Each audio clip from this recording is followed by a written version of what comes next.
Good evening, folks, and welcome to our final webcast of the wrestling season.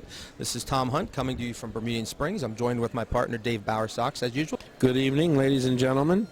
I'm doing well, thank you. That's good to hear.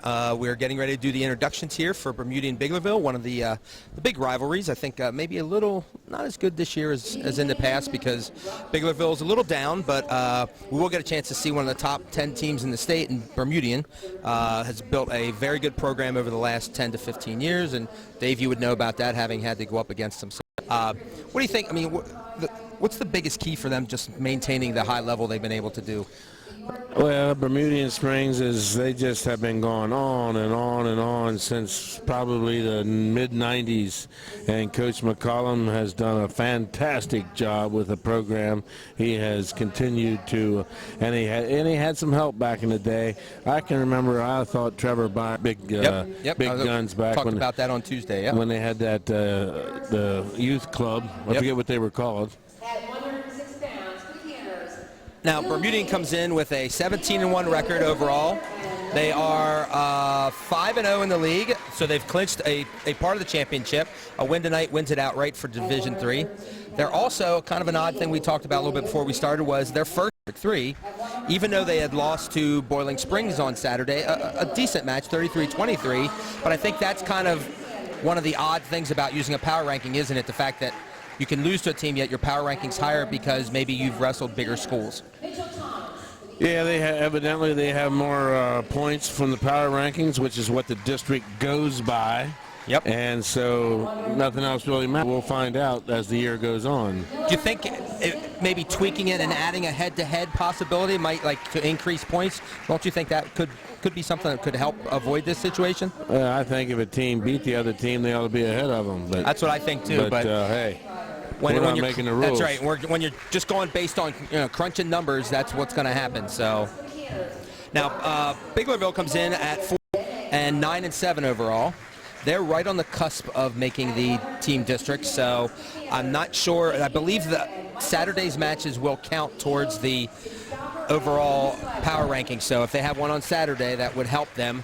Obviously, a win here would be a huge win for them because you do get points for the teams that you beat their records. So beating a team that's 17-1, of course their hands are going to be full here. I think Bermudian, I would say, would be a pretty big favorite coming into this. Would you not? I believe you talked to the coaches beforehand. I would say if you were a betting man, it'd be a safe bet to bet on Bermudian tonight. And the Eagles are going to be led by their big kids, or their big guys like I like to call them, and they have 4 kids that are ranked from 170 up, number 1 or number 2 in the with Britt Shelton at 170, Colton Dahl at 182. They're both number 1s. Sam McCullum at 220 is a third number 1, and then heavyweight Brady Lineball is a seated second ranked heavyweight second ranked heavyweight. There we go. In the district. In the district, yes. And of those 4, Brady's the only one who is a junior. The other 3 in the lineup here for about 7 or 8 years. Again, it's one of those things where you see the same name and they seem to stick around. They stick around, and at that point, it's like it's a family sport. It is a family sport, as we talked about before. So now Biglerville comes in. They only have 1 ranked student wrestler. That's Nate Newberry at 152. So we're going to stop for the national anthem.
Remember, folks, if you want to watch this one, any other ones we've done, there is an archive on GameTimePA.com. Call that up, look for the webcast, and take a look back all the way back to, I believe first one was New Oxford Southwestern this year, right? That seems like it was just yesterday, but that was a good. Well, it wasn't that long ago. About probably 6 a month. weeks. Yeah, I think it's almost close to 6 weeks, so it's been a while. But tonight we're starting at 160, so we'll be seeing big guys fairly early. And tonight's official is Sonny Sneringer. Sonny Sneringer, that's correct. I believe he's a Hanover area guy, right? Yeah, and speaking of Hanover, Bob, I'm not sure of how many years. I wish I was sure, but I would say 50-plus years of refereeing. He's out of Hanover. In fact, celebration tonight for his career at the Republican Club in Hanover. They're going to honor Ralph. I think that's one of those amazing things that if you can do something like that for 50 years, it's not like we're talking, breathing or eating. We're talking going out and officiating wrestling, moving and everything. To be able to do that after 50 years, I think is just awesome. So it's nice to see that. A lot of fond memories. Yep. A lot of fond memories. Yeah, I would say you probably ran into him a lot, didn't you? Oh, Ralph was, he was fun to have. He was fun. One of his famous things was the guy would be complaining he can't breathe, and Ralph said, if you're talking, you can breathe. You got to like that.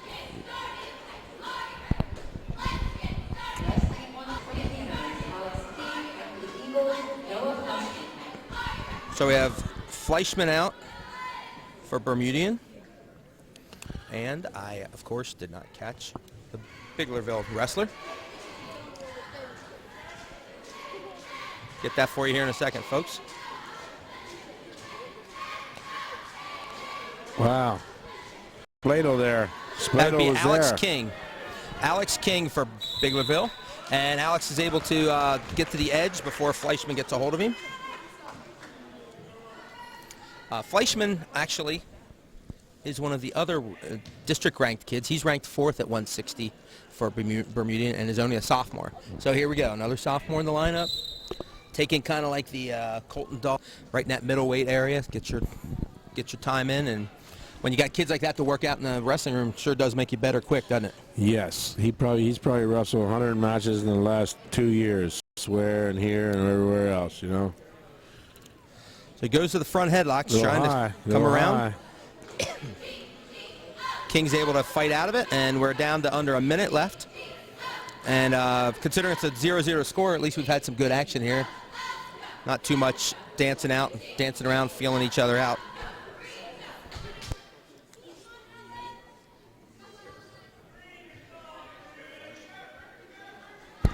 Fleischman gets around and it gets the 2 with about 35 seconds left. He's now got a 2-0 lead in the opening bout here of the Adams County. It has to be the #1 Adams County rivalry, don't you think? In probably every sport. I mean, if there were tiddlywink teams, these two teams would be rivals. Up until this year, most of the matches have been, you never know who, and you can give or take, depending on who would win the toss. It was always close between these two. This is another one of those where it seemed like one weird thing could happen, and all of a sudden, there goes the whole match. I mean, I have seen a couple past where it's just kind of it's just barn burners. So very, very tough wrestling. I mean, of course, you're out here in Apple Country. That's going to happen. So we got a 15.9 seconds left in the first period. 2-0. Stands up. King gets his hips away, but they go out of bounds. Now, I think we maybe talked about this earlier. Do you like the new college rule where you have to just have 1 foot in and you continue the action? Because to me, it seems like it expands the area and keeps matches moving. I do like it, actually. More action, less, not stopping it as often. And, right. I think everybody likes that. Yeah, and why not? I mean, you're kind of limited already with the circle. Why not extend it if you can? So at the end of the first period, we have Fleischman up 2-0. He has a choice and defers and looks to his bench, and he takes down. Maybe they'll put a net around it and do some USF or MMA.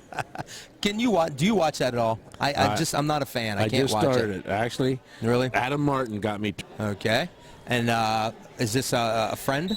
Yeah, I was watching it one night, and I couldn't believe it. I didn't realize they did the things they did. Oh, they do some crazy stuff. I grew up watching the old Saturday afternoon boxing matches, like on ABC, and that's about as violent a sport as I can deal with. So well, I saw a guy knee the guy in the chin as hard as he could, and I'm thinking, why would anybody want to go out there? That's what I'm thinking. To pay me a heck of a lot of money to do that. They'd have to pay me at least $100 to do that. 150 was what I was thinking. I want to get something out of it. So another caution for top man. So that's a caution against Fleischman. That gives a point to King. He's now trailing 2-1 at 1:45 left in the second period. He's coming up to his base, and Fleischman back down.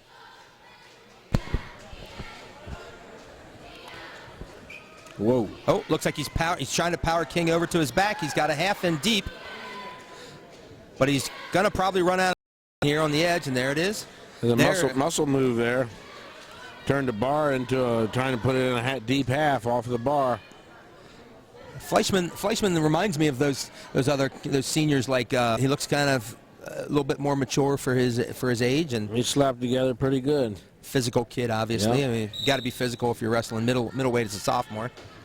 King gets his hips away, and they're out of the bounds, and he ties the match up at 2-2.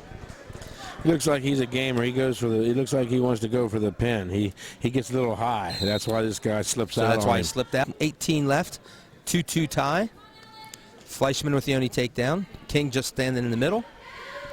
King still hasn't not initiated a takedown move, but so far all the shots have been from Fleischman. More of a counter wrestler, I guess. That's kind of. Those have to be tough kids to wrestle. Something they counter, which forces you then to counter what they're doing. Counter to the counter. The counter of the counter. There is a counter for every counter. Is there a counter for every counter? What's it called, a counter? How many more times can we get the word counter into this conversation? We're at 40 seconds left. Fleischman in on a single leg, and he gets the takedown right at the edge of the mat. He's got a 4-2 lead with 32.5 seconds left, and we're going to get a restart here. Again, staying aggressive, pushing the pace has paid off for him. Starting down.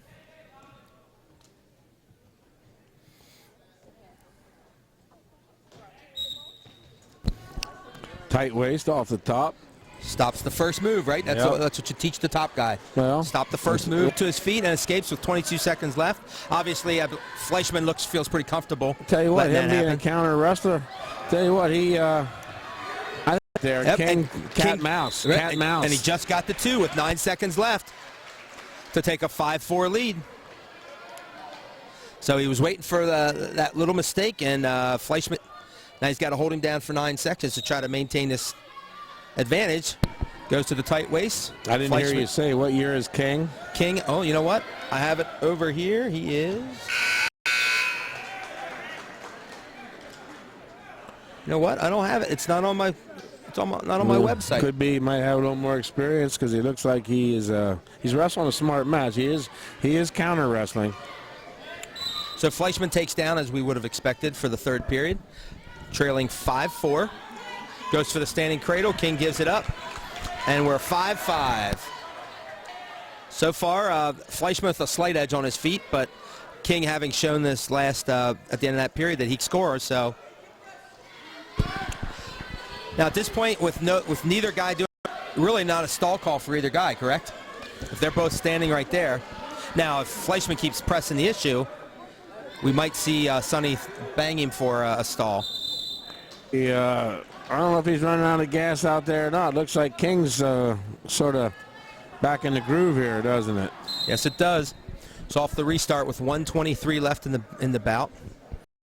Both guys kind of hanging out in the front, probably discussing what they missed at dinner last night because they had to make weight. King takes a shot. He gets in on one leg, but strength advantage, trying to knock him off his hips. He's got him to his base. King still got his arm on his leg. If he keeps that, he's got to keep Fleischman from coming around. He got a cradle. I think he's got it now. He locked up a cradle, gave him the takedown. Yep, he's going to be out of bounds, but he did get the takedown for 2, so he's up 7 seconds left. So as soon as he locked the cradle, you would say that was when the two should have been awarded. Yeah, Yep. he had a pinning combination on him. Yep.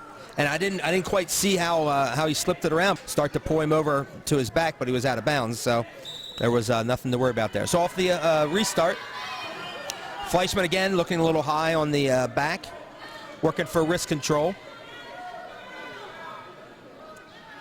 King needs to get the reversal to tie it up or go one escape and 2 takedown for the win. So left, got to look out for the cheap tilt. He rolled through, didn't give up any back points. We're down to 15 seconds left. Fleischman lets him go, so it's a 7-6. You've got to press the issue. Looking for that last takedown. Trying somewhat desperately, but it looks like he's not going to be able to pull it off. And Fleischman is about 7-6. Good win for Fleischman, I think, to start off the match.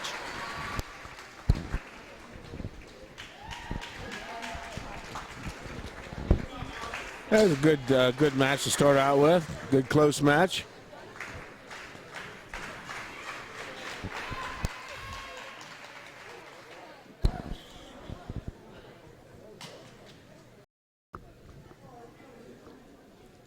So this is probably going to be Ben Herda, I believe. Herda? Unless they moved up Michael Southerly. And this is...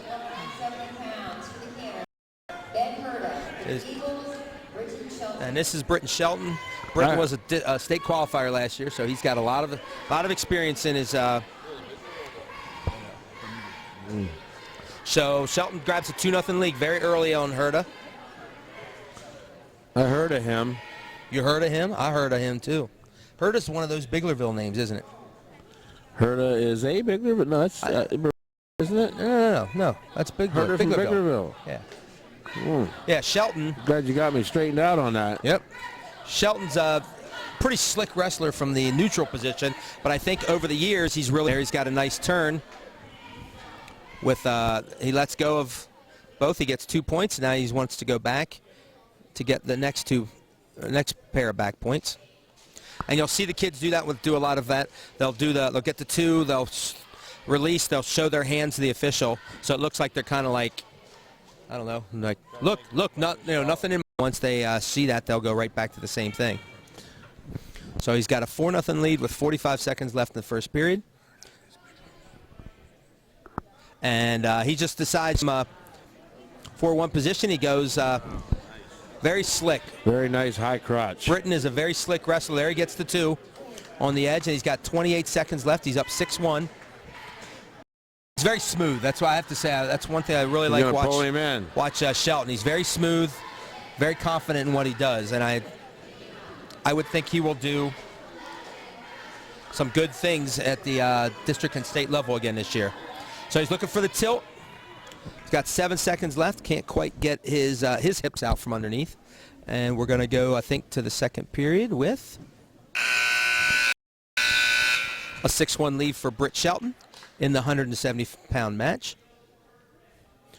Herda defers, and Shelton takes neutral. When he first, I remember watching, good in the neutral and not so good everywhere else, and he's really come on as a really solid all-around wrestler. Good athlete, too. I believe he plays football. And he varies his attack, too. It used to be a lot of just low, quick stuff, like the high crotch he just hit, but now I think he does a little bit of everything. And Herda's staying with him, pushing the issue, coming forward, so.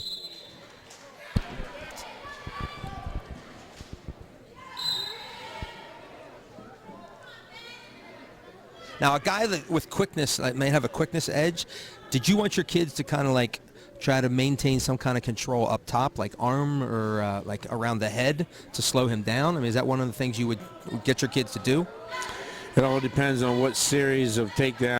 You don't just have a takedown. Usually it's a series. Right. So if you have, sometimes it requires you to collar tie. Although the collar tie, you start leaning, gives the other guy the same advantage. So okay. A lot of time it depends on what just series of when takedowns. He comes. Okay. Yeah. And there's an ankle pick for Shelton for another takedown. So he's up 8-1. He's on the edge. I'm guessing they'll probably go for a restart, stalemate, and then go out of bounds. And they're Oh, he's letting them. There it is. Okay, now they're in college. The action would be continuing. So I think that's the big advantage. And I think it's a matter of time, it seems. College stuff starts, it goes for a while, and then high school seems to pick it up eventually, right? Well, you add all that time together, that keeps happening. That's a lot of time. Yep. So he gave him the escape to make it 8-2, and we're back in a neutral position with 38 seconds left. And Herta's still coming at him, not being intimidated by the state qualifier from Bermudian. Herta looks like he's working that. It's a fireman's to a high crotch or a single. Those three moves, fireman's, single, and he tries to end up with one of those. Now, that's the classic example, what they call chain wrestling, right? Yep, and there's 2 points for Shelton on the throw by. And now with 13 seconds left, Shelton will probably just keep him down. Doesn't want to give up an easy point with that little time left. He's a little high. He's just going to squeeze and ride out the period as Shelton takes a 10-2 lead in the third period. Herta's going to take down. Gets down. I'm guessing he's going to give him the neutral. Yep. So he gave him the optional start.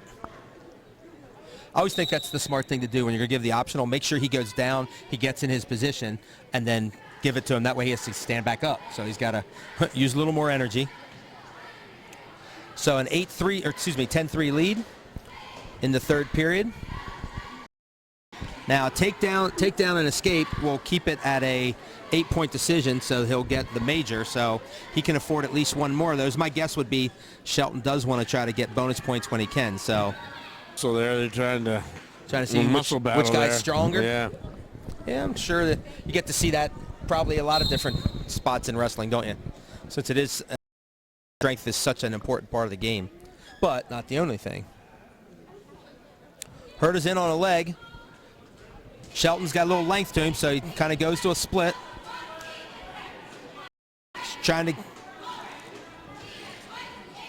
He's got Herta's foot or leg hooked there for a second. Now he's trying to work his leg away. Still no points awarded with about a minute left in the period. And as soon as Herta's arm slips out, which it does, Shelton gets the 2. He's now up 12-3 and looks like looking for a cradle there, maybe? Near side cradle.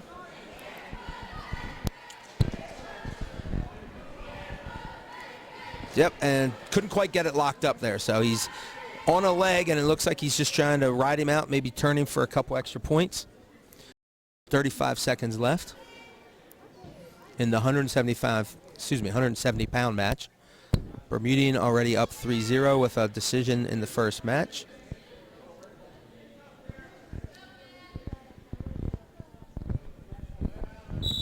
Herta grabbing onto the arm, kind of slow the action down. 18.7 seconds left, and the Eagles coaches are telling Shelton to just keep him down to not give up the extra point. So Herta flattens out, goes hard crossface, looking for the cradle again. Doesn't lock it up, but he's under 10 seconds to ride. He's got the foot hooked, and he's going to ride it out and make it a 12-3 decision, a major decision for Britt Shelton. Putting Bermudian up 7-0 after the first 2 matches.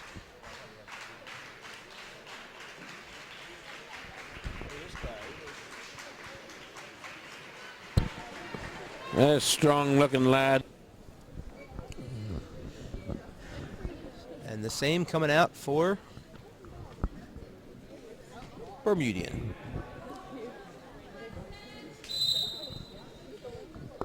Wrestling at 182 pounds for the Canners, Colton Sense. For the Eagles, Colton Dahl. Colton Sense out for Biglerville, and Colton Dahl out for Bermudian. And Colton again, against Colton. the battle of Coltons.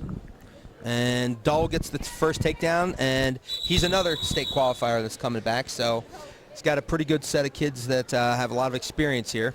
Big, 80. What is it? 82, huh? 82, yep.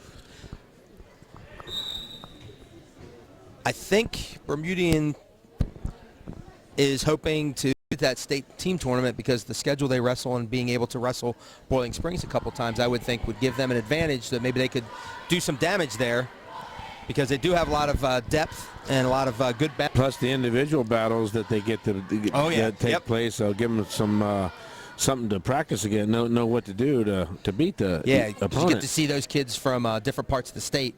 And, you know, slightly different styles all around there. So, and you never know when you might run into one of those kids at individual states, too. So you kind of get an idea to how to wrestle them and how to be successful. Nice thing about wrestling is you don't have to worry about anybody deflating anything to win. Is that not ridiculous or what? That is one of the weirdest things. Oh, we got tilt going on here. We got back points being awarded by Sonny. He's holding 2. And as they go out of bounds, Dahl gets the 2. He's up 4-0. Boy, sure looks a lot like the Shelton match, doesn't it? Gets the takedown. Tilt team gets 2. Now he's up 4-0. I think you'll see Dahl probably wrestle a little more on the mat than Shelton. He's pretty physical. And I believe and there he gets the half in, looking for the fall. This is a hard. Oh, he lost track of him. He's going to get back points out of it. He gets 3. So Dahl's up 7-0 with 20 seconds left in the first period. Just kind of lost control there for a brief second, and Sense was able to get his hips around and go to with 10 seconds left. Looks like we're going to keep it right there for the rest of the period. Say Dahl probably has the advantage that he got to practice with Tristan Swanseller last couple of years. Yes, I would say. And he grabs another 2 back points just at the last second. He's able to pull him around and sink the half in. And now here's the change. Dahl takes top. He feels comfortable in that position. Wants to ride him. You're and up 9-0, you don't have anything to lose. That's right. And if you're up 9-0, you're obviously already put him on his back sometime. Well, you can pin a guy from the top easier than you can from the bottom. I've heard that. Obviously. Not that it hasn't happened, though, right? Well, you can the hit that, defensive fall. Hit that Peterson. Yep. And hit the Peterson. So Dahl looking for more back points. Looked like he was trying to slip a leg in there, but he's going to go for the same tilt. And we're going to get a restart here at 1:33 of the 182-pound match. Bermudian's Colton Dahl is up 9-0.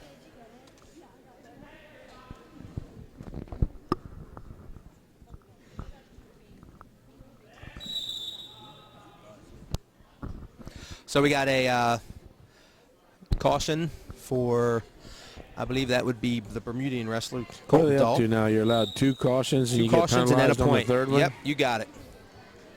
You get 1 point the first time it happens, then if it happens again, 2 points. And then disqualified. Disqualification, which I haven't seen it for a while, but I have seen disqualifications in the past for cautions. I think a lot of that's just dependent upon the official's whistle, right? Right. So you want to kind of like get that advantage, but if you anticipate too quick, now all of a sudden you're putting yourself in a hole. So you know what happens a lot of times as a referee, they have to be consistent with how each time. Right. And if it varies, or if you're at a tournament and you hear another whistle and you go, I think that's probably why they changed the rule. Right. And gave a little bit of leeway. Yeah, I would think give that. a little more leeway there. So Dahl's still in here, looking for the cradle. Got the knee up to the head, and he's got it locked. So he's going to get more back points here. The question is, does he get the fall? It looks like he has that. It's going to be pretty close. Ribs. The shoulder, since the shoulder is kind of high up, so it's going to be kind of hard for him to get that. But he will get 3 back points out of it. And Dahl extends his lead to 12-0 with 45 seconds left in the second period. Riding hard in the one leg as they go out of bounds. So on the restart, Dahl up 12-0 with 39.1 seconds left. One more set of 3 points, and we got ourselves a tech fall. So Sense wants to make sure he keeps his arms out away from his body. Hey, well, he had a tight waist on there. tight. He reaches. He's got long tight. arms because he reached Yeah. all the way around. At one point, I saw his hand coming around on Sense's other hip. So you know that's a The long vice arm there. grips. Oh boy, There he slapped that. He slapped in there, that on. We didn't could hear it up here, folks. And there's the fall at 16.4 seconds left in the second period. That's how you slap a half in. And literally slap it in because we heard it all the way up here that he slapped it in, rolled, tucked his head under, and was able to get the fall to extend the Bermudian lead to 13-0 after the first as we head to the 195 bound.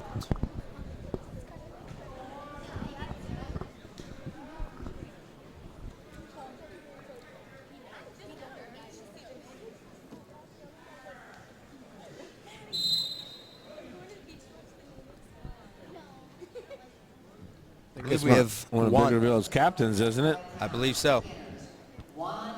Juan Martinez out for.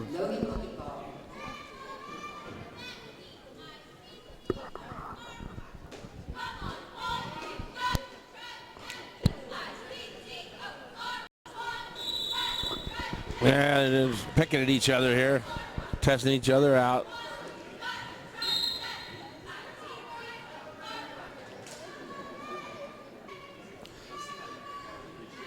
So we're 30 seconds in, not much happening right now.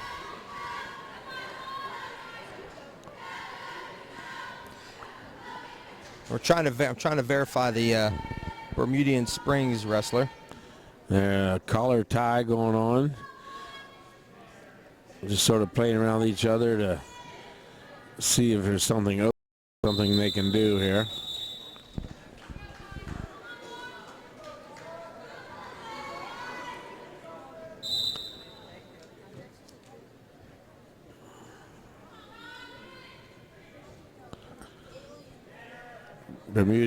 Bermudian wrestler looks like he's looking to pummel in for some kind of a throw.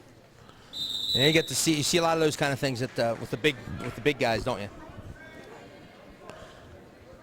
Trying to get the Bermudian wrestler here and struggling to get the. I did have the roster up, but it has gone away. We're going to call him the Eagle. We'll just call him the Eagle. That's right. We'll call him the Eagle for now until I get Bermudian back up here. And 0-0 so far, so we haven't really missed anything. A little dancing going on out there. Yep, he's looking for. Now he has a front headlock. The Eagle with the front headlock picks up the ankle. He's going to get it. He gets the takedown off the front headlock. Off of it.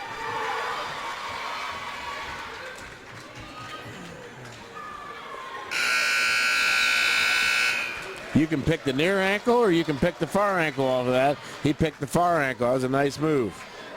And it's 5-0 here for, I believe we have Cody Rowland out for Bermudian.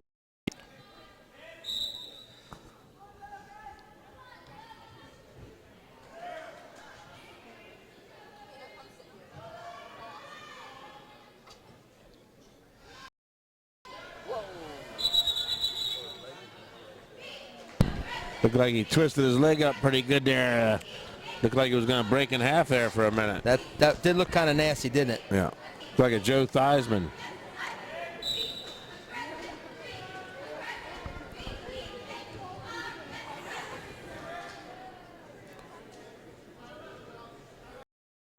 So the Bermudian wrestler's got a 5-0.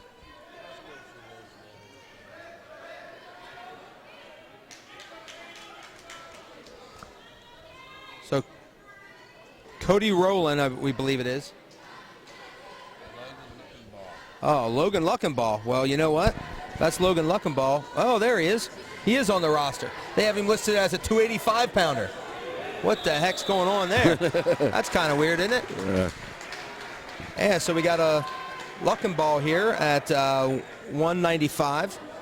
And he just got Martinez, so that makes it 5-3. I was wondering what the heck was going on there because I couldn't find anybody. Well, luckily the fans here know their wrestlers here. One of the Bermudian fans knew the right name of the wrestler. We appreciate that because they're not very loud when they announce it, are they? I mean, they say it, and of course it gets a little bit of lost plus in the there's cheering going on. yep, You can't hear and the it. noise and all that. So Now, I noticed there he ran after him. He left his feet and went down to his knees while he was still. That looked a little bit odd to me. What grade do you have there for Looking Ball? I do not have it. Doesn't have grade. Just wait. I'm glad we found the name out there. So 6'3" Looking Ball with the lead. Martinez looking to try to get back in, and he does have we're 43 seconds left in the second period. And Martinez looking for, now there's the collar tie. That's collar tie, right, where you throw your hand back up there. That's what we were talking about on Tuesday, that Matt Brown from Penn State. I've seen him basically look like he's going to rip the guy's head off because he's put so much pressure on that neck. So, which I believe in 2 weeks they'll be hosting Iowa in a match that the Big Ten did not schedule. How do you not have those two teams playing each other every year? They picked them up on a non-league match. Isn't that not ridiculous? Well, it'll be league, but not each other because of how many people are in the Big Ten. Correct. And they rotate who drops off of your schedule. So, of course, why would you not have the two of the top 5 teams in the country wrestling every year? So they picked it up, and I believe it's considered a non-league match. So where is that match? That'll be at Penn State, and they're looking to set the record for the largest attendance for a college wrestling match. Might have to try to get some tickets for that. Out of luck because it might already be sold out. You'd have to look, but I'm pretty sure it was getting close to selling out the Bryce Jordan Center, and we all know how big that place is. When you get wrestling in there, it's pretty impressive. And for that, the fans will be coming from Pittsburgh and Philadelphia, coming up from this area. They'll be coming from all over the place for that one. So look at this. All he did was grab the head. Which you have to do, but it works out for him, and he gets the takedown. So he's actually, you're not allowed to grab the head without the arm, but if it's only for a split second, they let him do it. Then they'll let you go. Okay. Yeah. So Looking Ball's got a 9-3 lead here with the escape and the takedown. Unorthodox as it is, it's still scored. That's all that matters. Oh, there he is. Now, I guess nowadays they can do they get around like you just saw him do it. Means, hey, I need attention, medical injury attention. Time, right? They're funny about allowing that sometimes. Guys used to do it when they get tired. Yep. And they say, hey, the whirly bird. Yeah, and then people get upset because, hey, train, get in shape. Yep. Not saying this is happening right here, but I've seen that happen. Yeah, and you don't know with the flu that's going through all these schools, you don't know how some of these kids are dealing with that. I mean, heck, they have him listed at 285 and he's wrestling 195. He might have lost some weight with the flu there, like 80 pounds worth, right? I'll tell you what, he's a big boy. He is. He does look pushing the limit for 195. Looks like Larry Zonka out there. That's a good reference. Gotta like that with Super Bowl coming up. So off the restart with 140 left. Look, control. Looking to bring Martinez back down. He does. Looks like Martinez is going to slide out of bounds, and we're going to get another restart.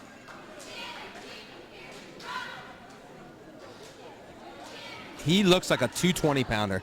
You get a good look at him. He looks like a 220-pounder. That's the part that gets me in this postseason. You'll see kids be like, they're at 130, like 138. You're like, that's funny. He looks like a 60-pounder because they're so cut with. Down from 160 to make 130. Some of them. Oh yeah. Oh yeah. And he gets Martinez back down on the mat. Martinez keeps trying to eat, which he does. And they're getting ready. Oh, not out of bounds. He decides to let him go. Probably a good move at that point. With 1 minute, 8 seconds left. Martinez now trails 9-4. So one big move gets him back in it. It'd have to be a pretty big move to get. If he can look out here and fall on top of him and get 5-point move, that'd be nice for him. Looking Ball tie up at the top. And follows through there. Now, even in college, that wouldn't have been a score going on there. Those guys were way out of bounds. So off the restart with 43.4 seconds left. We have a 9-4 lead for Bermudian Springs Logan Looking Ball. And he gets another takedown. No, not quite. Nope. Tell you what, Martinez, he's a scrapper. Yep. Did a nice job keeping his hips squared up. Yeah, good sportsmanship going on out there. At 29.9 seconds left of the bout. Looking Ball with a comfortable lead, but Got to be careful. Comfortable leads disappear with a slap of the mat. So Martinez pushing forward. Needs to take him down to his... Talking about, he was looking for a 5-pointer there. Which is good. You want to see a kid really go after it like that, not just sit back and go, well, I only lost by 4, so that's pretty good. Whoa. Nice. Yeah, going underneath those big guys isn't good. Sometimes that's not a good thing. Especially when he's sprawling like that, because he pretty much threw his legs up and just came flat down to the ground. So we're in the last 10-pound match.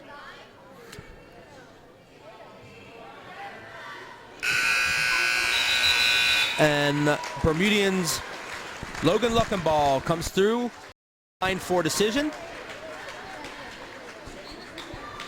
So after the first 4 bouts of the evening, Bermudian is up 16-0.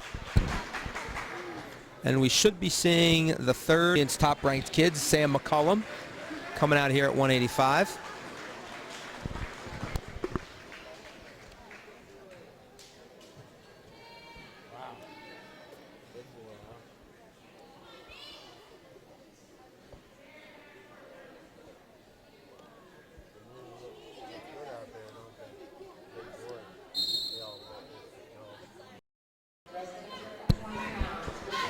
So McCollum been around. I haven't. This is Nate Mensinger out for Biglerville. He's been around for a while, and so has McCollum. He's in his 3rd year, I believe it is, of starting for Bermudian. And I know Menser's been around at least 1 year, so this year is starting.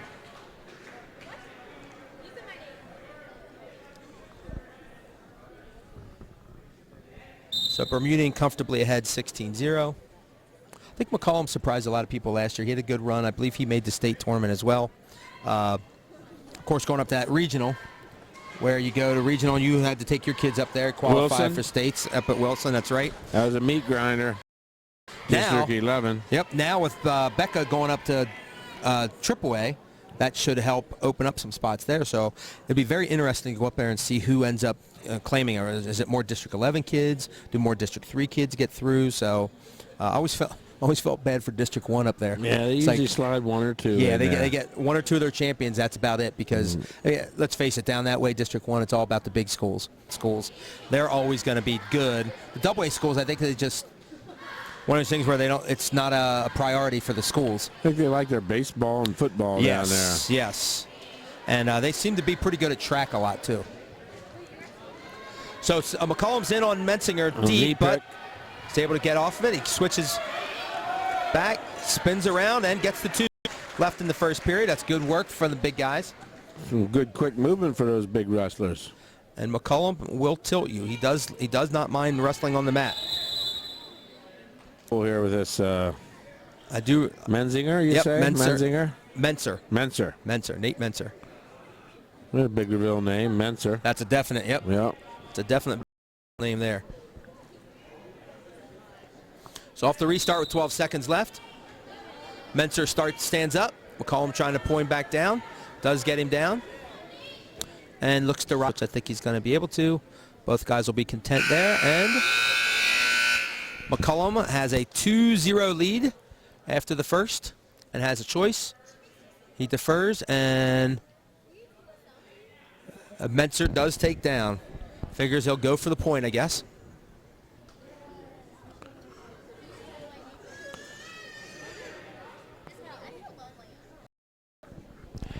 So off the second period start, McCollum gets a leg in, brings Menser down to the mat, and goes to work looking for the tilts again. Yes, he is coming out. He has a nice stand-up.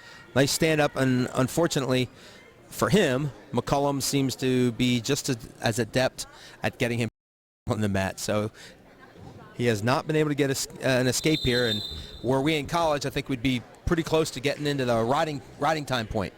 It's a lot of good leverage for a boy that size, for a guy. I hate to call him a boy. He looks like a man out there. I wouldn't call him a boy to his face, that's for sure. I was just thinking about that. I do not want him getting mad at me. So off the restart with 1:31 left in the second, and we're going to get another restart. I tell you, Menser's doing a nice job getting to his feet. He just can't get his hips away and get that separation he needs for the escape. Tell you what, it wears out. It wears both of them out doing what they're doing there, standing up, and but having to hold on to him takes a lot of energy. Like right now, he's working hard to hold him down. And eventually, I think you're going to see either the guy who's standing up stops standing up, or the guy that does stand up finally gets away because the other guy can't hold him down. Drop down for a single or something. There, we had McCall for the 2-on-1, but can't execute. He got the snow plow there. Oh, and Menser finally gets his hips away and gets the 1 point. He's getting worn down. Yeah, he's getting worn down a little bit, trying to stay with him. Yep, because I think people forget it takes as much energy to hold on to a guy as it does for a guy to stand up. So McCollum looking for the second takedown of the match with 50 seconds left in the second period.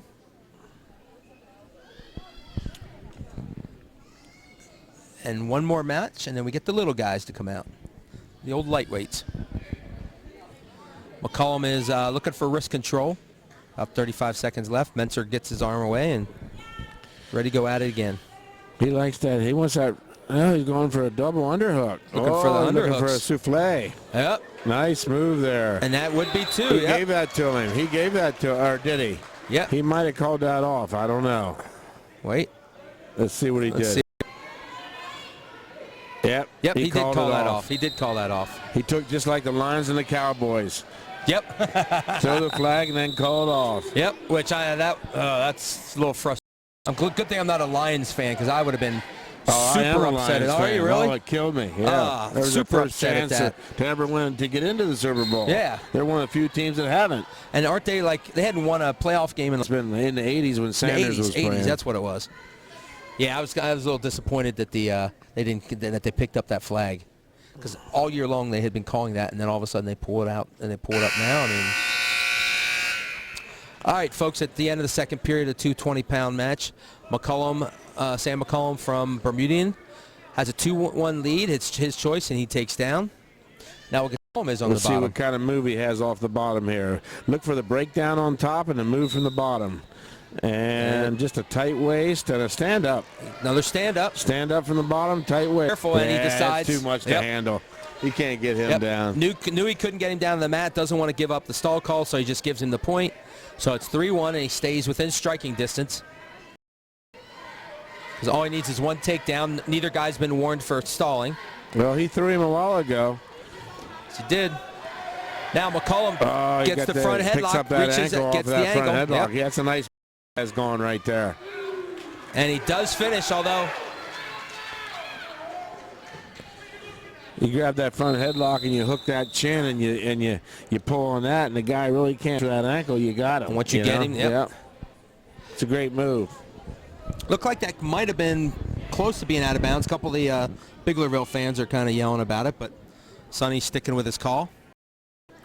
And I believe there's always a couple of hecklers in the crowd. Oh yeah. Looks like a little shoe control here. That's one of the rules, right? That you can't have your laces exposed or something like that. Yeah, you got to tape them. Have to tape Either them, that or buy shoes that have the Velcro. I would say they have the top Velcro. of It goes over top, right? Yeah. I think that's probably more the we don't want people slowing it down by untying their shoe kind of thing. They got all the benefits nowadays with the new shoes they're making. They don't even have to worry about it. Most of them are. And they're made like feel like about 2 or 3 ounces too. I mean, it's amazing how light they are. So McCollum's got the lead. He's in control with a minute 10 left in the third. He's got a 5-1 lead. Eagles are up 16-0. And looking for more.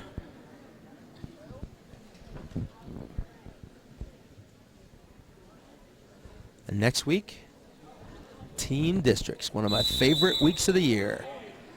I always enjoy that. Did you like that edition? Team Districts was actually it was a lot of fun, and the only thing is if somebody got injured, it took them out of the individual tournament. Yep. But that's not going to happen in most cases. But sometimes it did. Yep, I've always thought that that was one of the best things that Pennsylvania did, was as soon as they started doing team districts and then team states, which you would think with our history that we would have had that a long time ago, being as storied a history. I mean, everyone thinks Pennsylvania, they think wrestling right away, but they did it to catch up to these other big wrestling states like Iowa and the Midwest, Minnesota and stuff, and it's been great ever since. Well, ever since they start in kindergarten. Yep. You know, back before that in the 60s and 70s, they started in 5th or 6th grade at the earliest. Right. It was So usually a early middle school. Saturday morning wrestling, you know, and then actually 5th grade, yes. But what's happening now is they have so many more people wrestling that you know, the competition is just keener and a lot more people involved in it, and it only makes sense to have team championships now.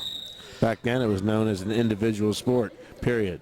Even though they did it within a team context. Yeah, you'd have the win. But it was all about the individual, right? That was it.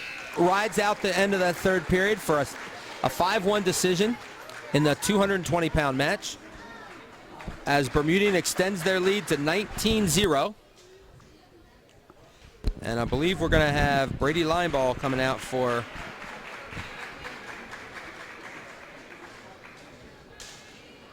Bermudian.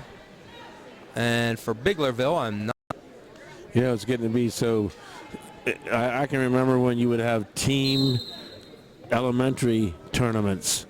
Oh, yeah. They still have them. And you would fill the gym to see who had the best 5th and 6th grade wrestling teams. That's crazy. In the area. That's the way it is. So we got Lopez versus Lineball here. And Lineball gets the first takedown. Lineball is another one of those kids that seems to be around. He's a junior, so I think a little bit in and out of the lineup, but last year, by the end of the year, had earned the heavyweight spot. And obviously, it's going to be his for a while unless somebody comes along and knocks him off. For Bermudian, that's correct. I'd be willing to bet his grandfather's Lineball wrestled for West York. I'm going to research that when I get home. I'd be interested to know that. Yeah. Because I do know one of the early pioneers from West York. Lineball. Now we have, Bermudian does have several of those connections from different places, like, Tristan Sponseller's grandfather, Rodney. Yep. Rodney Sponseller was a teacher at Spring Grove, driver's ed. So it's kind of interesting how these people will end up in different spots. At the Southwestern match afterwards, I saw a girl I went to school with, or I actually coached volleyball with, who was from Spring Grove, and she's at Southwestern now, so her kids are in the Southwestern district. So there we got Lineball gets a nice tight cradle there, although I don't think he's quite got out to the side enough. So he's got back points coming, but he's readjusting, looking for now he looks like he's more out to the side.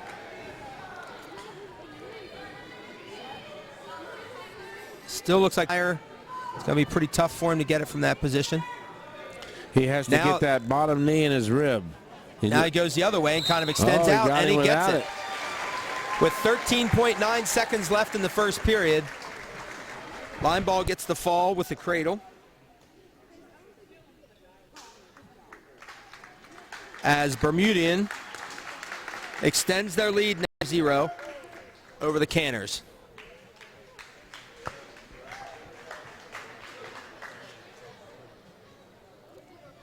And now on come the lightweights.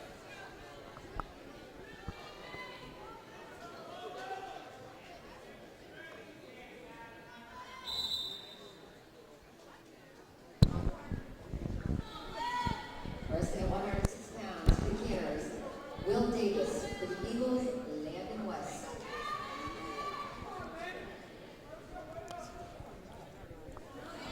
Will Davis out for the Canners, which I'm not sure I've mentioned that yet, but I absolutely love the Canners as a nickname. Canners and Bubblers, I think, are two of the best ones I've ever heard. I love those two. And the fact that they get to wrestle each other sometimes, thinking it's always kind of fun. Have you been to Bermudian Springs? You say Bubblers. Have you seen the bubbles coming up there at that spring? I have not. You got to see that. I just saw that not too long ago. So they really are bubbles coming up. Bubbles coming up.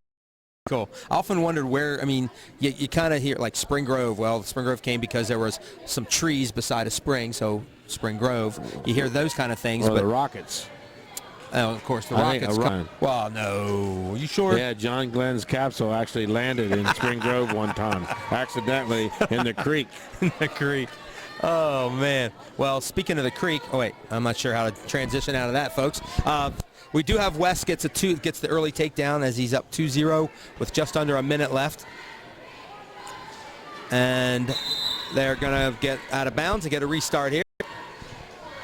I just think it's funny to watch. We go from those two big guys. Now we got two guys that neither combined size. Don't weigh as much as one of the other guys that just finished wrestling. It's about the sport. Yep. It's all, not all one size. Yeah, well, it's like you go out for basketball. How many was there? Six. You can be the sixth man, but you still don't play that much. They got right. Wrestling, your size, your weight. You go out there and beat the guy. You wrestle. Ain't no ifs, ands, or buts about it. And you got 14 different guys that are gonna. Hopefully, you have enough kids to fill all 14 weight classes.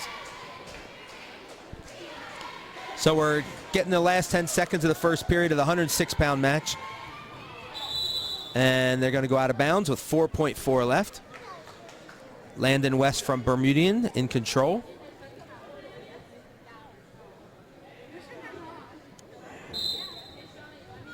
And he comes forward, and we are done with the first period. West up 2-0. He defers. And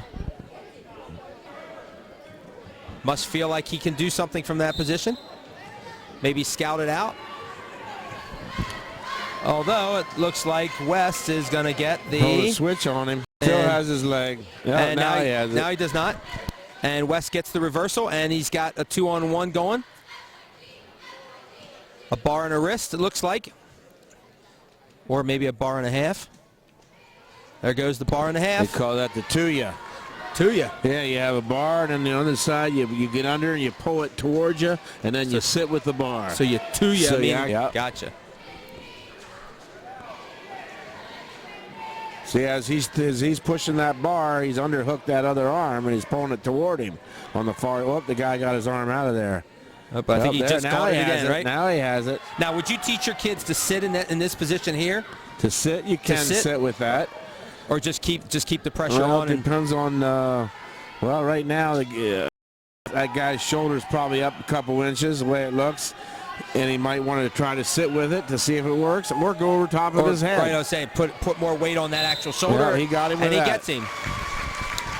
At 50.3 left in the first period, West gets the fall.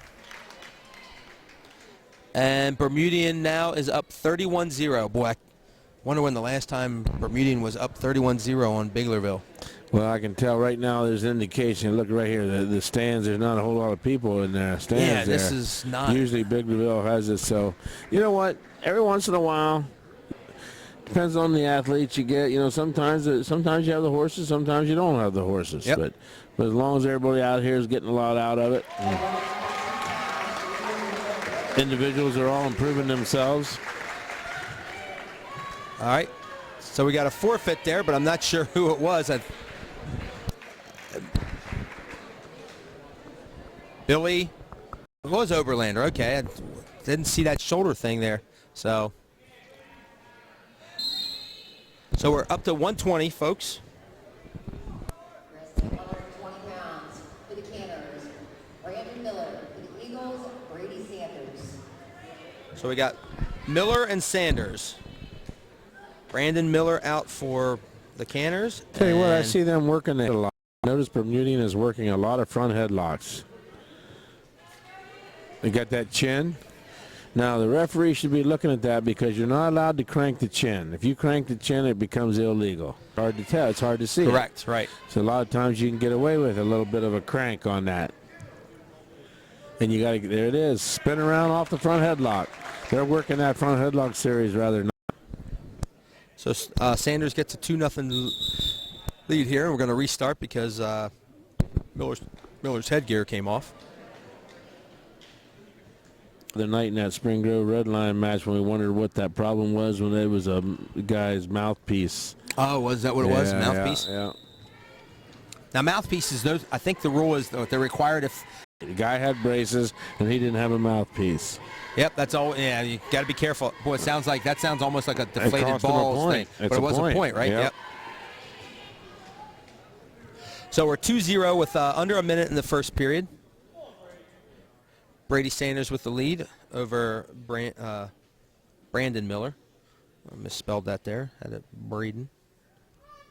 Yeah, I think like we were talking about the crowd, I don't remember ever being at one. I've only been to 4 or 5 of these, but never a crowd this sparse on both sides. Because it looked almost like the Bermudian fans kind of said, well, we're going to win this one pretty easily, so we're not going to. I think they stayed home so they could hear you on well, I doubt webcam. that. Actually, what I was thinking is maybe they're fans of the Big Bang Theory, and that's on at 8, and they wanted to make sure they catch that because that's that is a funny show. So off the restart, under 30 seconds left.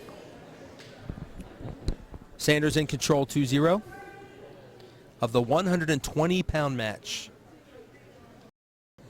The forfeit at 1:13 pushed the team score to 37-0.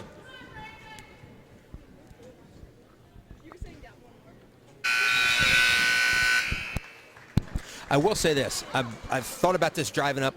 I want to thank the YAIAA for splitting up some of these really good dual matches. Spring Grove Southwestern, Biglerville, Bermudian have always been on the same night. I've only been able to attend one of them, so I'm glad to see that Southwestern got bumped up to Tuesday so we could go to that one. And while this one isn't a typical Canner Eagle affair, it's still, It was expected that it might be, and it didn't turn out that way. But right. Hey, still see some wrestling on here, and you get to see one of the championship teams in action. I think. Tell you what, I'm anxious to hear how Hanover and Littlestown make out tonight. Yeah, I would think that would be a pretty good match. I know match. Littlestown's coming back. They have a couple Just to make you happy, right? Couple good wrestlers they have, from what I hear. A couple of them, I saw 2 or 3 of them are ranked in the district in the top 4. That's good. They have an undefeated wrestler at 89. So we're 2 periods left, 2 minutes in the second period. We're at the start, and it's 2-0 for Sanders. I was just getting ready to say something. I can't remember what the heck I was going to say. And he's brought back down to the mat. Sanders with a 2-0 lead. I guess we don't do any webcams for the team tournament. Is that right? Nope. Nothing? I'll tell you, Dave, it'd be nice, but it's expensive. The district charges an arm and a leg for that kind of stuff. I mean, it's amazing how much they want. I guess they figure it's gonna cut into the attendance, but really, I don't think it does. If you really want to come, you're gonna go. Yeah. Like, you're gonna go no matter where it is. This just helps people that can't make it, or they have to work. I have kids at school that have told me that they couldn't make matches, so they tuned into us and they watched it while they were studying. So, and there's the reversal for Miller to tie it up at 2-2. Period. Now it's Miller's turn to see if he can work some back points. And neither kid's doing much right now.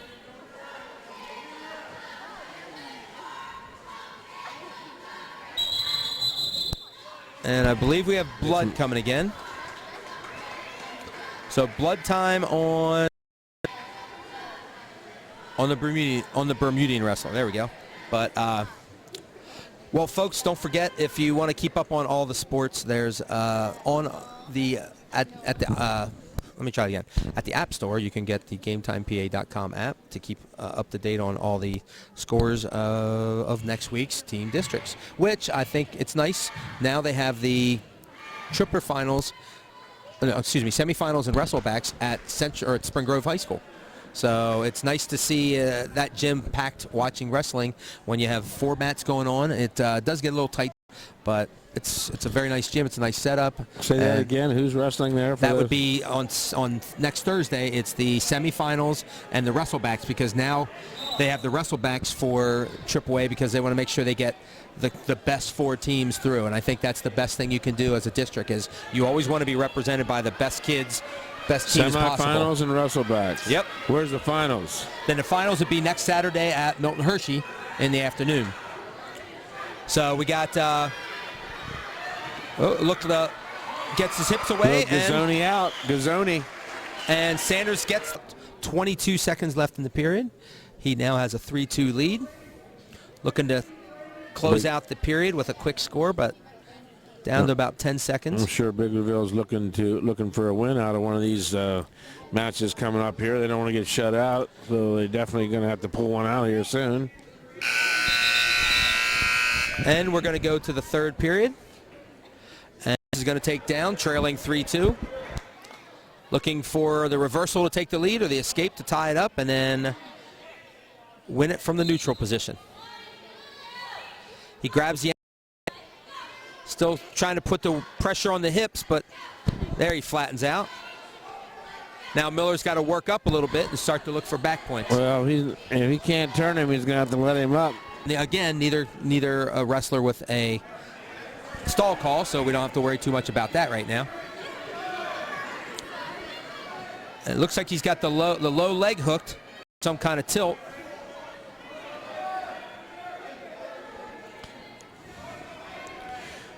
But he's able to belly out, and he has the far leg. Is it the far leg? Isn't it? Is that the guy's far? No, it's his near leg. It is the near leg. Near leg. I don't know. I don't see what. I mean, not sure what each guy's wrestling right or what he's doing. That is the right far now. leg. He had that guy cocked pretty. Probably twisted up pretty good sharp there, didn't angle there. Yeah. So he's getting a good ride in here, but he's got to keep working because one time, two loses it for him. Well, we got to see if this guy's going to try to get out. If not, they're going to probably call him for stalling. Sonny's not going to let him go if he thinks he's stalling again. So he's had a good tight waist in that top position. Now there you go. He's starting to get move the out. hips, trying to get his hips separated.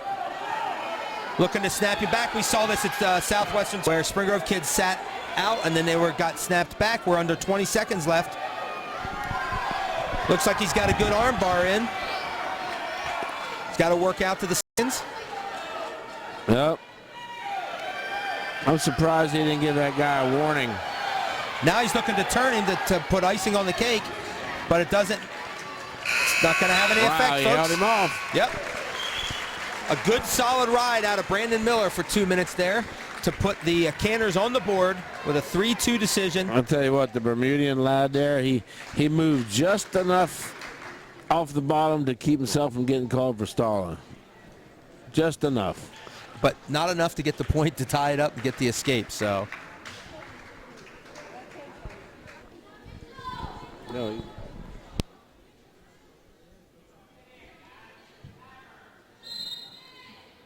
Wrestling 126 pounds for the Canners, Mitchell Thomas. For the Eagles, Austin Clayball.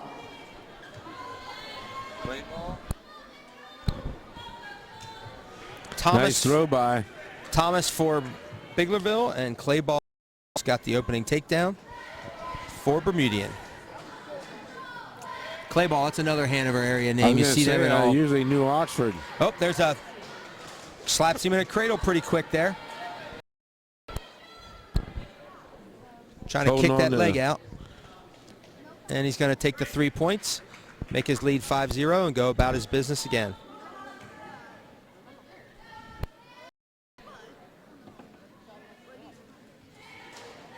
And he's up to his feet. Got the cradle again. Question is, can he bury his head? Yeah, it looks like he has him. He's got it pretty tight this time. Now I'm not sure. He has only got that leg caught in there. Got that leg caught in there, doesn't he? He's only using one arm for the cradle. That guy's tighter. It's an interesting move, but he's only going to get 3 out of it. It's not often you see a cradle with one arm. Clayball up 8-0. Looking to pressure on Thomas. They're going to go out of bounds with 30.8 seconds left.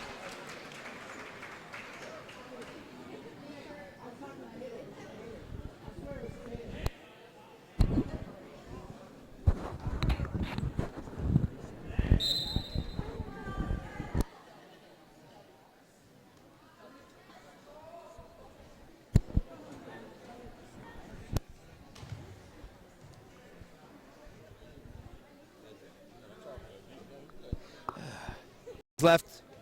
Clayball still has an 8-0 lead, still in control.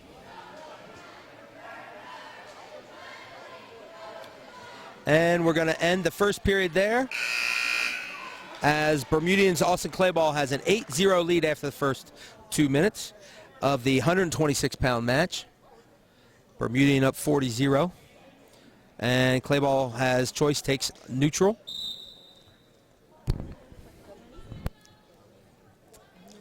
Looking what angle to attack, gets the front headlock. Tries to throw by, but Thomas catches the leg, tries it again. If he keeps hold of that leg, Clayball will not be able to score, so he's hanging on for dear life. It looks like he's got a bit of a strength advantage there. Now he's got his ankle.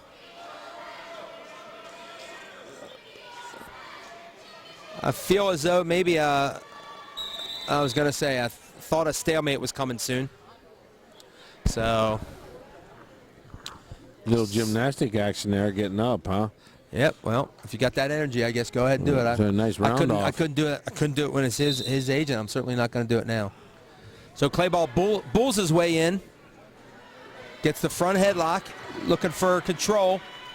Has not been awarded yet. And now he gets the 2.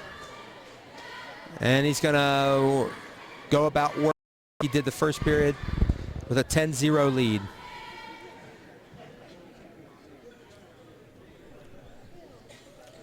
Goes for the cradle again, but Thomas is able to hand. Clayball's got a leg in. He's looking for some kind of tilt, but again, they're on the net. That's kind of an odd. He's just so much. He's coming from all different directions. Just there. more physical and more strength. A little unorthodox out there. So he's got 3. We got blood on the canter wrestler on Thomas. So Clayball's up 13-0. 18.2 seconds left in the second period. 2 points away from the technical fall. That's another thing I like about college wrestling. They have the 2 types of technical falls. The one with back points, it gets you 5 points, and the one without back points, it gets you 4. So it forces you to wrestle from the mat position as well as just, take down. Because, I mean, freestyle has had such an impact on wrestling. Good scoring fact there. Yep. And forces them to learn to wrestle from all positions. Maybe we'll see something like that with Iowa and Penn State. Boy, if when you is do, that again? That would be, I believe it's February 8th. So it's 2 Sundays. Probably on TV. Yeah, I'm looking at Big Ten. I'll tell you, Big Ten Network has not had as much on as they had in the past. Unless maybe I'm just not.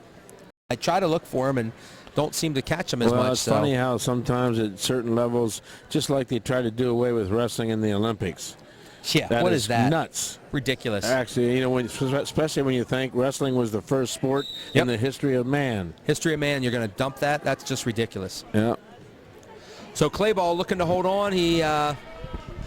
Only difference now is they don't throw their heads.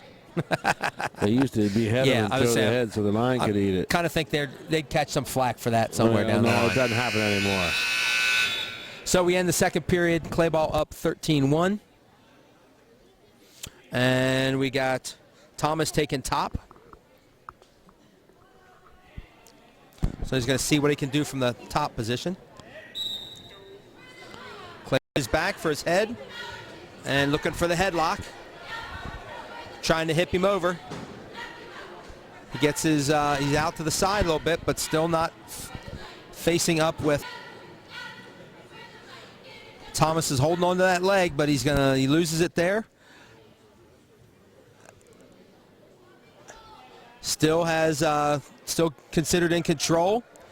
And Clayball steps over, gets his 2, and he's going to get either a tech fall or the pin out of this move.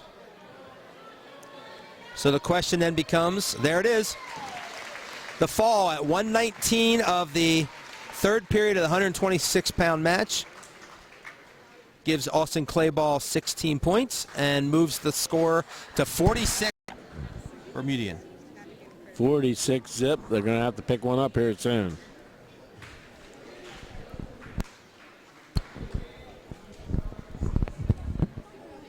I believe Nate Newberry should be coming out soon for Biglerville, which would be their best wrestler.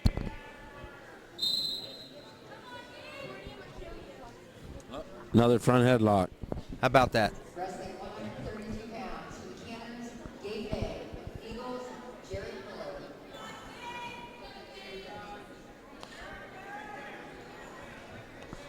We Underhook. got May here, folks. May for Biglerville and Miller for Bermudian. Say May.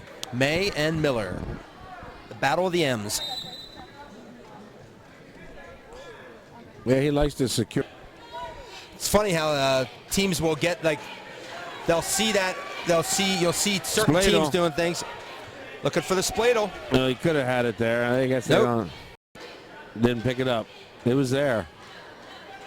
He looks like he's got to get his arm free. If he gets the arm free, then Miller should have two. Still got his leg. May's got the leg hooked. If he gets the leg away, and there it is, Miller gets his two. May just couldn't hold on to that leg long enough to avoid giving up the 2 points.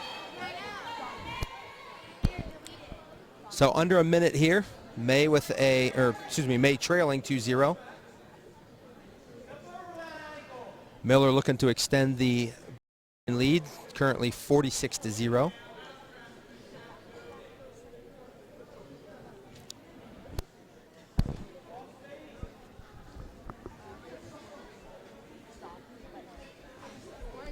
Coming down to last 4 bouts of the night. And probably the last 4 bouts of the regular season for both these teams. I don't think either of them wrestle Saturday, but I could be wrong.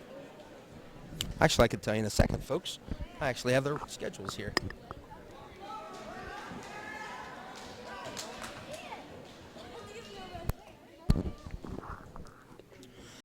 Yep, I'm wrong as usual. Oh, we got a reversal there. 2 points. Reversal at the buzzer there. Right at the edge of the mat. I think the guy didn't expect. I think he thought they were out. He sort of let loose. Let him out. He didn't let him out. Bermudian actually has Big Spring coming up on Saturday. So Big a good Spring. triple A, double A combination there.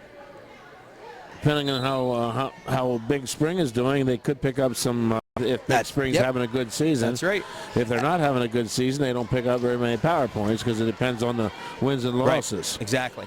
Now, Biglerville does have a match with Susquehanna Township scheduled for next week, but that's one of those conditional matches where, and If they May don't finds make the himself team on his tournament. back here as Miller's looking to add his name to the pin parade here. If he gets the head scooped, he's going to get his 6. May trying to fight it off. It's going to be a long seconds left. He's got to keep. He's expending a lot of energy trying to keep those shoulders from coming up. You know, when you're on the bottom getting pinned, they used to say about having counting the lights. Now, so it's a lot easier. It doesn't take long, You does got it? one light. You know. Looks like May's going to survive this. And now it looks like he's looking for the Peterson. He's not going to get it. He's not going to get it. He's in a really, now it looks like a double arm bar, doesn't it? Yes. So they're still holding, I think he's still holding 3 points. Yeah, he has that pretty tight. It's hard on the neck. Yeah, and You now wake up the next morning with a stiff neck. understandable, because look where his hips are, look where his shoulders are, and then his neck's crunched under there. Gonna have to find a good chiropractor tomorrow. Ow, look at that. Man, that's got to hurt. He's finally able to get his hips around. He gets the 3 points and then gets the reversal. You don't you? Not me. Their mom sitting in the stands watching it. They don't like that when their kid's neck gets like that. Not in that position. No way, Jose. As time's winding down here in the second period, Jared Miller is going to take a 7-4 lead into the third period of the 132-pound match. Gabe May's choice for some move to close the gap and possibly take the lead. Jared looking for arm bar or some type of tilt. He's got the arm bar in. Miller's got some great hips, though, to keep himself from staying down that position. So He went from possibly giving up back points. Now he's looking for the escape, possibly a reversal. And it's Miller's turn. It's Miller's turn to hold on to that leg for dear life. Feel a stalemate probably coming on soon. Symmetric exercises going on out there. Isometric. Holding on to it. That sounds like science fiction. Isometric. Actually, people used to strength train a lot of isometric exercises. Is that what it is? Not so much movement, just a lot of pressure. Pressure, okay. All right. So Miller's got a 7-4 lead with 1:15 seconds left in the third period. Now match. Gabe May looking for something to close the gap and is starting to find himself possibly on his back. Nope. He's got hips around again. He's able to keep himself from going over.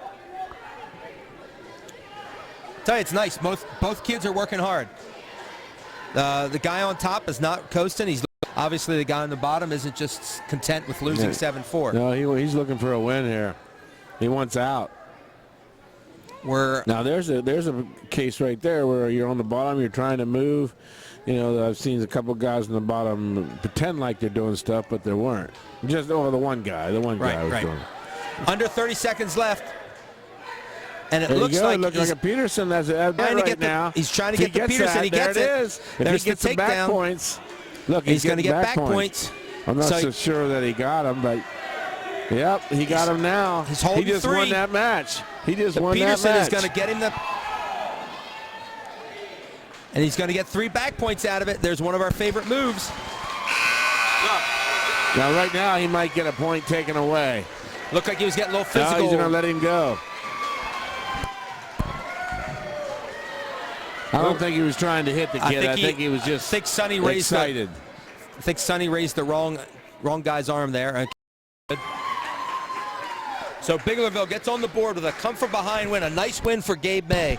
Down 5. Very nice. Excuse me, down 3. And that Peterson 5-point move. Love the Peterson. Peterson. Ben Peterson? That's who started it. Late 60s.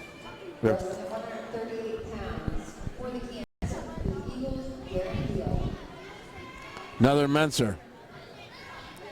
Oh, a nice knee snag out of there. Got the snag. Snagged the knee. Whoa. That's definitely an illegal slam right there. He called the slam. Now, if he can't continue, that would be a 6-point default win for Bermudian. Bermudian, right. If he continue, then it's just a matter of 1 point.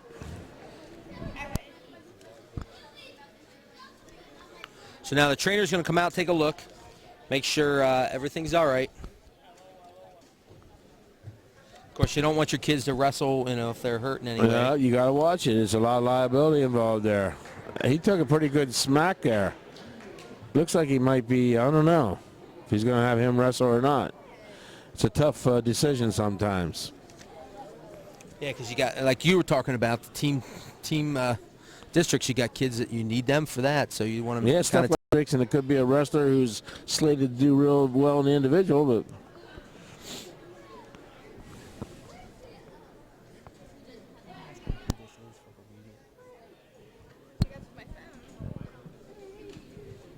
yeah, they're giving him the it looks like he's ready to go. He might be a little sore tomorrow.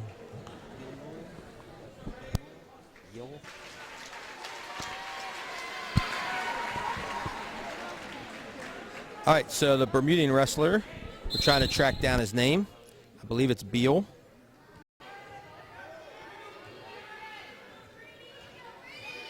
Again, they're not very loud here.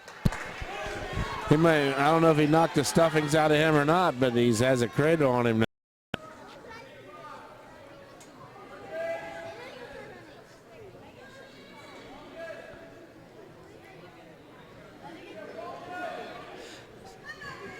He's got the knee to the head there. The cradle is that leg.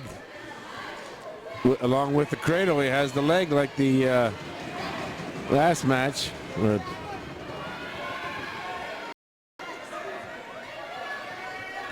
Looks like he might be double jointed. He's not going over. He is not going over as he's got that No. leg up there. He has to get that elbow. He has his elbow propped there. He's going to have to drive that real hard and get that over. He's had that cradle for a long time, hasn't he? Darren Beal, B-E-A-L-L. Darren Beal out for Bermudian. Nice job there on the bottom. So Beal did a nice Avoiding job that. fighting that off Yep. against Metzinger. There's the Peterson. If he wants to grab that leg, he has the Peterson. It was there. So coming back from the slam. Going to run out of time here in the first period. And Brady Metzinger is up 2-1 over Darren Beal.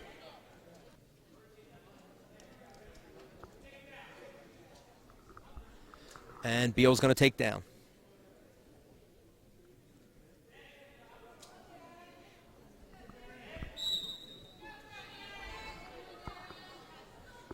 So Bermudian up 46-3, clinching the match, having now clinched the district or the division title, I should say. Can start to look forward to trying to get back into that district final and get a berth in the PIA state tournament. He's got the Mentzer's got the cradle again, but just can't quite get it. Beal's doing a nice I job think he's reaching in going to have there. to forget about that leg and just go without the leg with the cradle. A lot of times they used to call that the head in his ribs right there. There you go. And then force it. Sometimes you can get him over. And this guy in the bottom here, Beal, you say? Beal. He's Yep. strong enough to Yep, and he keeps getting a hold of He's grabbing Metzer's his leg too. Yeah, Yep. he's going to have to keep that leg back, stay on his toes. Should be on your toes most of the time in wrestling anyway. Keeps the pressure on the defensive wrestler. You see guys on their knees, the pressure goes to their knees. You get up on their toes and the pressure goes into the opponent. So now they're carrying your weight Right, while they're trying to move. exactly. I mean, even at this point, we're only 138 pounds, but that's still a lot of weight for another 138-pound kid to be carrying. Especially in the third period, or late in the second period this is. Uh-oh. So it looks like he was switched He's to in something. trouble. He's in trouble. Now his hips are If that low, guy gets his head, he's in trouble. and Beal pops his head to get the reversal, and he's now up 3-2. And he's looking for the turn, and he's getting back points here. He's getting back points. Question is, can he settle back and get the fall? And nice, he's bridging. He's bridging not really gonna- one leg under. Now he's sitting back. 1 second. Oh! It's gonna be close as to whether or not they're Yep. gonna give that to him I or think not. he's going to go right away. He's doing the right thing. He's going to go and see what came first. You know, and you got to remember one thing too. It's the whistle, not the hand hitting. Whistle, not the hand. You go right? by the whistle and not the hand. That's what So people. it's a sound, right? Yeah. Well, everybody's going to disagree here. The Bermudian's going to want it, but they're going to think that's close.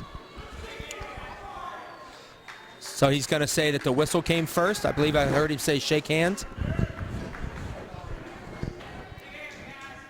He's going to give it to him.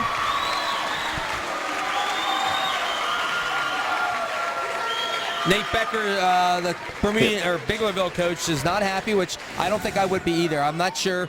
I'll be honest with you. I noticed it was getting close, and at that point, I would think you want to be kind of more safe tell than you sorry. what, with the score 52 to or whatever, he's not going to make too much of a. You know what I mean? No. He and more or you less. got to stick up for your individual, Right, that's but what it's you a want. little That's what tough you when want. the teams like that with the team. You want score. your individual to get the chance there.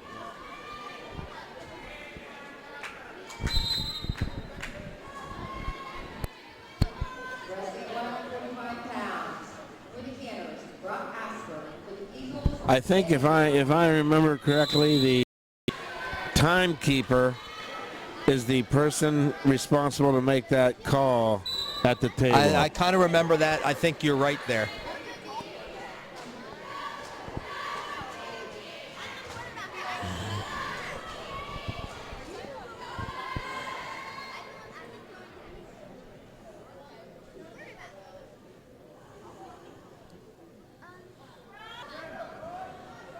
And we have Brandon Jackson out for Bermudian. and he's taking on Brock Asper. Now there, Asper, that's a Biglerville name. Yep. There seems to be an Asper in the lineup for like the last 20 years. Remember old Donnie Asper? Yep, remember him. Fine young man, FBI agent. And now we got Asper has Jackson in a bad position, having gotten the takedown, and he's holding 3. So Asper is going to pick up the near fall and go up 5-0. You say Donnie Asper is a FBI agent? Yeah. Maybe I should. Well, if he's an undercover, that'd be a different story. Different, yeah. So Brock Asper is up 5-0 with about 39 seconds left. Now he's got the he's got that pretty tight. He has that tight. It's going to be a matter of seconds, That's I think. a deep half right there. And there it is. With 28.7 seconds left in the first period, Brock Asper comes through with the fall to make it 52-9. And coming out now, I believe Newberry, which is probably Biglerville's best wrestler. And the question is, who will he be facing? Nate Newberry. Nate Newberry. Well, I'm sure they'll have some competition for him. Oh, nice single. Very nice single. Got some nice sneakers there, that's for sure. Fluorescent green.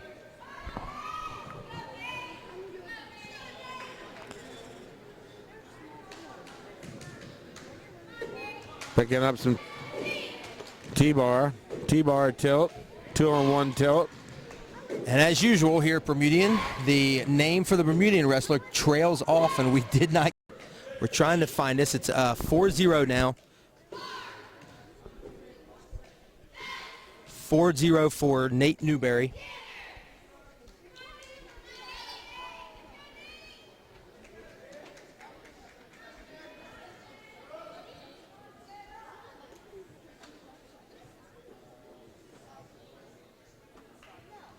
Stauffer is the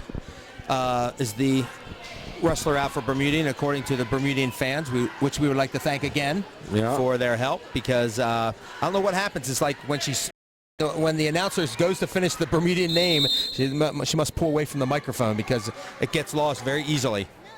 But Newberry is up 7-0 with 41.4 seconds left in the 152-pound match. Eagles 52-9 winners here, or leaders right now, with this match is the last one. Newberry gets the 2-on-1. It's going to get more back points. Let's see, we were looking for 3 wins out of Biglerville tonight. Now this would be the third one, And this would correct? be the third, would it not? And you got to wonder if maybe Coach Becker thought that one that ended up being the fall at the buzzer might have been one that he was going to get and could have had 4 instead of 3. Up 10-0, Nate Newberry looking for more. Snapped him back. Snap back, yep.